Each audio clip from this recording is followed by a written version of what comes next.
Hi friends, ఈ అమ్మాయిని చూసారా? పాపం ఉదయం నుంచి ఉప్మా చేసి అలసిపోయి ఎట్లా పడుకుందో. ఇప్పుడు ఆ కళాఖండాన్ని మీకు చూపిస్తాను.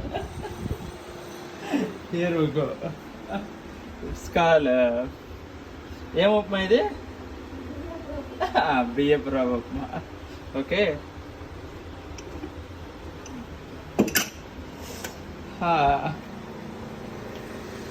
చూడండి ఫ్రెండ్స్, ఇదేంటి ఉప్మా ఏంది నల్లగా ఉంది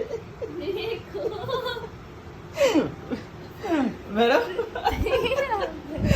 ఉప్మా తెల్లగా ఉండాలి కదా, నల్లగా ఉంది. దాంట్లో ఏమేమి ఇంగ్రీడియంట్స్ కలిపారు మేడం? నాకు తెలియదు, అది అట్లనే అయిపోయింది. అదే ఎలా చేస్తారు మేడం? అది టేస్ట్ కోసం అట్లా వచ్చిందా, లేదంటే బయట వాళ్ళకి అట్లా వచ్చిందా?